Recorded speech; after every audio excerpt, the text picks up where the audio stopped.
Welcome back to my channel Ayurveda Officials. First of all, a very warm good morning to all of you. Myself Dr. Kaleem from Ayurveda Official.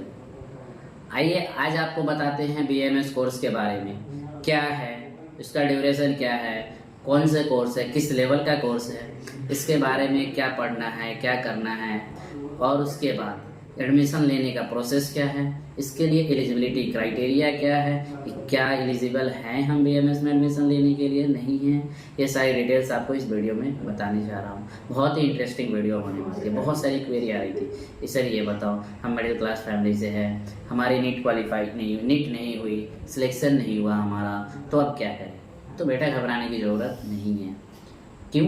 क्योंकि ये course आया है खास आपके लिए, और हम हैं ही आपके लिए, आपकी सारी हेल्प करने के लिए, सारी प्रॉब्लम को दूर करने के लिए, आपकी सारी क्वेश्चंस का आंसर देने के लिए। तो आइए अब स्टार्ट करते हैं।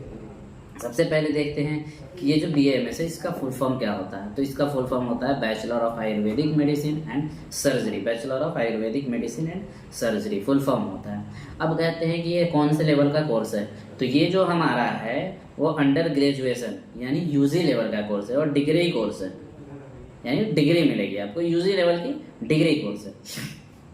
अब आते हैं कि हमारी एलिजिबिलिटी क्राइटेरिया क्या है, क्या मैं एलिजिबल हूँ BAMS में एडमिशन लेने के लिए या नहीं। अब सुनिए एलिजिबिलिटी क्राइटेरिया। तो सबसे पहला एलिजिबिलिटी ये है कि आप 10th पास हो किसी भी बोर्ड से, CBSE या फिर किसी भी स्टेट बोर्ड से या किसी अदर बोर्ड से, या किसी भी बोर्ड से आप 10th पास हो, उसके बाद उससे 12th किए हो, 12th पास किए हो। और 12th में क्या होना चाहिए, आपके मेन सब्जेक्ट में फिजिक्स, केमिस्ट्री और बायोलॉजी तीनों सब्जेक्ट होना चाहिए मेन सब्जेक्ट में, तभी आप एलिजिबल हो कि आप BAMS कर सकते हो। अब पहले क्या था, पहले का एलिजिबिलिटी क्राइटेरिया ये था कि इस तीनों में 50% मिनिमम मार्क्स आपके होने चाहिए, तभी आप एडमिशन ले सकते हो। लेकिन NMC जब से आई है उसने एक नया रूल ला दिया कि अब 50% क्राइटेरिया की कोई जरूरत नहीं है, बस जस्ट पास होना चाहिए बच्चा, इन तीनों में जस्ट पास होना चाहिए, वो एलिजिबल है एडमिशन लेने के लिए। तो अब क्या हो गया कि 10+2 होना चाहिए, किससे, physics, chemistry, biology as a main subject से, और इंग्लिश भी होनी चाहिए, और उसमें बस पास होना चाहिए, आप एलिजिबल हो। अब दूसरी एलिजिबिलिटी क्या हो सकती है, तो दूसरी एलिजिबिलिटी ये है कि आप नीट क्वालिफाई हो। नीट दो तरह का होता है, नीट जो एग्जाम है उसमें दो तरह का होता है, एक क्वालिफिकेशन और एक सिलेक्शन। सिलेक्शन मतलब आपको गवर्नमेंट कॉलेज मिल रहा है, तो वो 610, 605 के ऊपर के मार्क्स को मिलते हैं, 720 का एग्जाम होता है। और एक होता है जस्ट क्वालिफाई।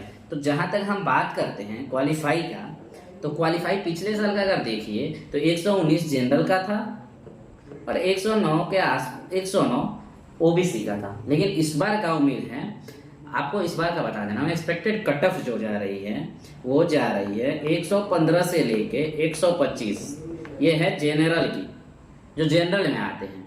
अब दूसरी कि हम जनरल में नहीं आते हैं, हम कैटेगरी है OBC में है, तो OBC की जो जा रही है वो जा रही है 105 से लेके 115 मार्क्स तक OBC की कटअप जा रही है। अगर इस कटअप को आप पार कर रहे हैं तो आप एलिजिबल हैं।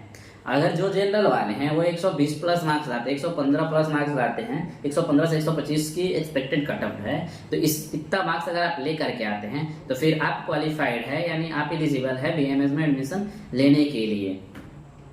ये हो गई आपकी एलिजिबिलिटी क्राइटेरिया। अब आपको बता दें ड्यूरेशन कितने दिनों की होती है, कैसे होती है, क्या क्या होता है। तो पहले क्या था, 4 और 5 ईयर्स का थ्योरी था और 1 ईयर का इंटर्नशिप था। अभी भी सेम है, 4 और 5 ईयर्स का थ्योरी क्लासेस है और 1 ईयर का इंटर्नशिप है। लेकिन अब क्या हो गया, पहले ईयरली था, first year, second year, third year तक जाता था, और 4th ईयर जो होता था वो 1.5 साल का होता था। लेकिन जब से ये NCISM आई है, CCIM डिसॉल्व हो गई है और NCISM आई है, इसने एक क्राइटेरिया निकाला कि नहीं अब तो 1.5 साल का एग्जाम लूंगा मैं और इसे प्रोफ में बांट दूंगा। तो फर्स्ट प्रोफेशनल फर्स्ट 1.5 साल पे, नेक्स्ट 1.5 साल पे यानी 3 साल पे सेकंड प्रोफेशनल, फिर नेक्स्ट 1.5 साल यानी 4.5 साल पे थर्ड प्रोफेशनल। 3 प्रोफेशनल में आपका डिग्री कंप्लीट होगी और उसके बाद 1 साल की इंटर्नशिप होगी, जिसमें आपको क्लिनिकल प्रैक्टिस मिलेगी। ये मैंने पहले वाली वीडियो में बता रखी है। अब आते हैं कि इसका एडमिशन प्रोसेस क्या है, कैसे हम एडमिशन ले सकते हैं। तो एडमिशन लेने के लिए सबसे पहले आपको नीट क्वालिफाई करना जरूरी है। क्वालिफाइंग मार्क्स मैं बता दिया हूँ, वो क्वालिफाई कीजिए। उसके बाद अब आती है कि एडमिशन कैसे ले सर, हमें पता नहीं है क्या प्रोसेस है कैसे।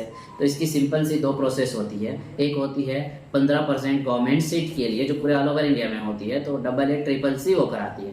तो उसमें आप फॉर्म फिल कर सकते हैं, उसमें आप जाके फॉर्म फिल कीजिए, उसमें आप चॉइस फिलिंग कीजिए, उसमें आपको कॉलेज अलॉट होगा। अगर मार्क्स अच्छे हैं तो, अगर उसमें नहीं हो रही तो सर कैसे करें, तो आप अपने स्टेट में ट्राई कर सकते हैं। हर स्टेट का अलग अलग होता है, जैसे यूपी आयुष अपना लेती है, वेस्ट बंगाल आयुष अपना लेती है, महाराष्ट्र आयुष अपना लेती है, कर्नाटक आयुष अपना लेती है।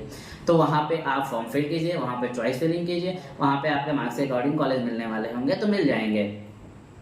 और प्राइवेट के लिए आप किसी भी स्टेट में इंडिया के जाके फॉर्म फिल कीजिए, वहाँ पे अपना काउंसलिंग प्रोसेस में भाग लीजिए, पार्टिसिपेट कीजिए और एडमिशन लीजिए।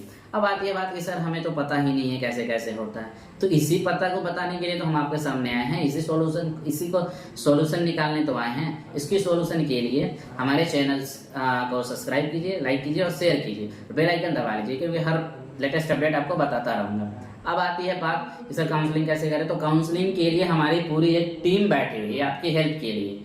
वहाँ पे नंबर दिया होगा हमारी टीम का, आप मेरे टीम से कांटेक्ट करके पूछ सकते हैं सर प्रोसेस क्या है। जैसे आपके मार्क्स आ रहे हैं, जैसे किसी बच्चे के 130 मार्क्स है, किसी के 180 मार्क्स है, किसी के 150 मार्क्स है, तो आपके मार्क्स के अकॉर्डिंग, आपके रैंक के अकॉर्डिंग, आपका ऑल इंडिया रैंक कितना है, आपका कैटेगरी वाइज रैंक कितना है, आपका मार्क्स कितना है, इस सब के अकॉर्डिंग हम एक तरह से देख करके पूरे स्कोप पढ़ करके अच्छे से इक्वलाइज कर करके रेशनलाइज कर करके आपको बताएंगे कि आपके लिए सबसे बेस्ट कॉलेज कौन सा है, किस कॉलेज में आपको सीट मिल सकती है, कहाँ आप एडमिशन ले सकते हैं, कहाँ आपको एडमिशन मिल सकती है, कितने मार्क्स पे।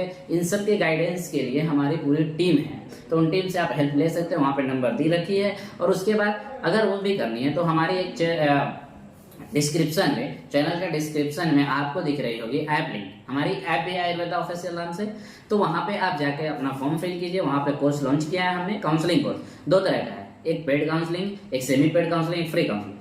जो फुल पेड काउंसलिंग है वो बस वैसे महंगी थी, लेकिन हम लोगों ने अभी ऑफर निकाला आप लोग के लिए, जस्ट स्टूडेंट के लिए। हम लोग भी सोचते हैं यार मिडिल क्लास फैमिली है, ज़्यादा अफोर्ड नहीं कर सकते हैं, तो इसके लिए 999 रुपीज़, बस ओनली 999 रुपीज़ में आपके लिए कोर्स अवेलेबल है। उसमें आपको फर्स्ट डे से लेके और जब तक आप कॉलेज नहीं पहुंच जाते हैं तब तक के सारे गाइडेंस, आपकी फॉर्म फिल, आपकी चॉइस फिलिंग, आपके कॉलेज चॉइस फिलिंग, आपको कहाँ पहुंचना है, क्या डॉक्यूमेंट्स लगेंगे, कब आना है, क्या करना है, सारी डिटेल्स हमारी टीम आपको प्रोवाइड कराएगी। इतना सारा सिर्फ 999 रुपीज में इतना सारा बेनिफिट्स मिलेंगे आपको। और दूसरी है semi paid counselling. Semi paid counselling सिर्फ 499 यानी 499 में मिलेंगी। उसमें आपको चॉइस फिलिंग खुद करनी होगी, फॉर्म फिल खुद करनी होगी, बस हम गाइड कर सकते हैं, हम बता सकते हैं आपको कि क्या कैसे कैसे करनी है, कौन सा कॉलेज आपके लिए बेस्ट है, कौन सा कॉलेज बेस्ट नहीं है, कहाँ आपको सीट मिल सकती है, कहाँ सीट नहीं मिल सकती है, कहाँ आपकी एडमिशन हो सकती है, कहाँ नहीं हो सकती है, हम इतना ही बता सकते हैं उसमें 499 में। और जो फ्री काउंसलिंग है उसमें बस इतना बता सकते हैं कि आपको कॉलेज मिलेगी या नहीं मिलेगी, यही है हमारे। ठीक है, तो हमारी टीम से जाके हेल्प कीजिए, हेल्प लीजिए, हमारे टीम का नंबर दिया हुआ है, उनसे बात कीजिए, कांटेक्ट कीजिए, हमारा ऐप डाउनलोड कीजिए। डाउनलोड करने के बाद उसमें सारी अपना पर्सनल डिटेल डालिए, एजुकेशनल डिटेल डालिए, सारी हमारी टीम से कांटेक्ट कीजिए, बात कीजिए और एडमिशन के रिगार्डिंग आप आके कुछ भी पूछ सकते हैं।